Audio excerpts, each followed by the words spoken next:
quero falar com você sobre um assunto que ele é um dos principais assuntos da fé, se torna também muitas vezes um assunto polêmico e ele é a grande preocupação de todo homem, que é chamada a vida após a morte, mas é conhecido no meio cristão como a salvação. Não é? Muitas pessoas ficam pensando como vai ser a vida após a morte, não é? Como que vai ser esse negócio de céu, de inferno, tudo isso aí, não é? Então você que está com a sua Bíblia, você pode abrir a sua Bíblia em Efésios capítulo 2 e nós vamos ler o versículo 8. Diz assim: porque pela graça sois salvos, mediante a fé, e isso não vem de vós, é dom de Deus, não de obras, para que ninguém se glorie. Bom, por que eu disse que esse texto traz tanta polêmica?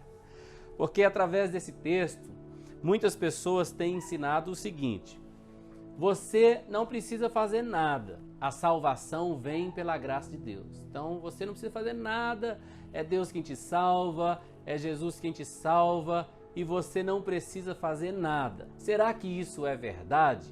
Entendendo dessa forma? Será que essa é a forma correta de entender? Bom, essa palavra aqui, salvo, é uma palavra, né? O Novo Testamento foi escrito para nós no grego, e é uma palavra que no grego ela é a palavra sozo. Essa palavra ela não significa apenas aquela salvação que vem como a vida após a morte, ou seja, ir para o céu, morar com Deus, não apenas isso. Significa isso também, mas essa palavra grega, sozo, ela significa manter a salvo, mas também manter liberto, manter curado. Então essa palavra é como se englobasse toda a vida que Deus tem para nós, porque a nossa salvação não é após a morte. Nossa salvação começa no momento que recebemos Jesus. Nós já começamos a ser salvos, salvos das doenças, nós já começamos a ser libertos, nós já começamos a ser curados, sarados, nós começamos a ter uma vida abençoada em todos os sentidos. É isso que essa palavra salvação significa. Agora, existe um grande grupo de pessoas que pegam um texto como esse aqui, isolado na palavra de Deus, e por causa desse texto isolado, elas começam a pensar: então eu sou salvo, eu já fui salvo, então eu não preciso fazer mais nada, é só esperar o dia de morrer e eu vou para o céu. Não é assim, de forma alguma é assim. É muito mais emocionante do que isso, não é? É muito maior do que isso, e Deus fez algo muito maior do que isso. Se você continuar lendo o próprio texto, nós lemos aqui o 8 e o 9, eu vou ler o 10. Olha o que o 10 diz: pois somos feitura dele, criados em Cristo Jesus para boas obras, as quais Deus de antemão preparou para que andássemos nelas.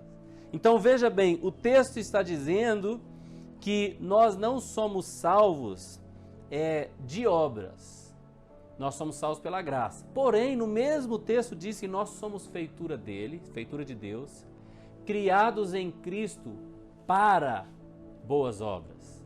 Então, você que está aí assistindo agora, você pode até falar assim, eu fui criado para boas obras. Tem uma historinha que eu gosto muito de contar, que um dia eu estava andando na minha casa e eu comecei a ouvir uma voz de choro, alguém chorando assim, triste. Eu estava procurando, fui ver, não era nenhum dos meus filhos, não era minha esposa, e eu vi aquela voz estava vindo de dentro de uma gaveta. E então, quando eu abri aquela gaveta, quem estava chorando era o celular. E eu estava ouvindo o choro dele, e ele estava falando: ninguém nunca mais mexeu comigo, ninguém nunca mais me usou, ninguém nunca mais me apertou, ninguém nunca mais me pegou, ninguém nunca mais ligou através de mim. E aquele celular estava todo triste, porque ele não podia mais ser usado, ele não podia mais cumprir o propósito para o qual ele foi criado. Veja bem, o telefone celular, inicialmente, ele foi criado para fazer uma ligação, para ligar para outra pessoa, não é verdade? Aqui está dizendo, no versículo 10, que nós fomos criados em Cristo para as boas obras. E quando nós não participamos das boas obras para as quais fomos criados, então nós vamos ficar igual aquele celularzinho lá na gaveta. Uma vida sem propósito. Você não enxerga um porquê você foi criado. O que eu estou fazendo aqui? Eu não estou tocando ninguém, eu não estou ligando para ninguém, eu não estou fazendo nada de importante, nada de relevante. Quantas pessoas estão passando por isso? Certo homem disse uma vez que a pior morte é a morte do propósito. Você que tem costume de ouvir o pastor Eibe, você já deve ter visto ele falar essa frase. Pior do que morrer é viver uma vida inteira sem saber por que nasceu. Então, Deus não simplesmente te salva para te tirar do inferno. É muito maior que isso. Você, quando entrega a sua vida a Jesus, você é criado em Cristo Jesus para as boas obras. Ou seja, Deus tem um propósito para a sua vida. Deus tem um porquê. Deus te criou com um propósito. Pensa comigo, responde essa pergunta aí.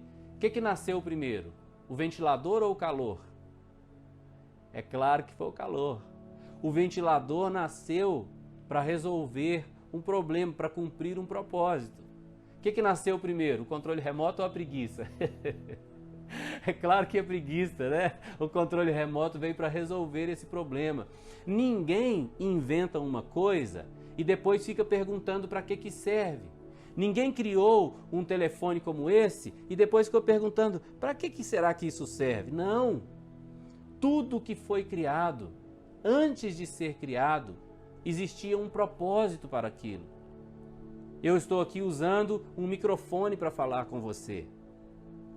Antes que o microfone fosse criado, existia uma necessidade de se comunicar com pessoas à distância, que as pessoas ouvissem bem. Eu quero te dizer, antes de você ser criado em Cristo, Deus já tinha preparado um propósito para a sua vida. Boas obras que está escrito aqui no versículo 10, as quais Deus preparou de antemão para que andássemos nela. Então sim, nós não vamos simplesmente levantar a nossa mão e falar, eu entrego minha vida a Jesus e Ele vai engavetar a gente para viver de qualquer jeito. Não. Existe um propósito para a sua vida e ele é grandioso, ele é eterno. E quando você estiver vivendo esse propósito, a sua vida vai brilhar. Você vai sentir que você está fazendo aquilo que você nasceu para fazer e isso fará toda a diferença na sua vida.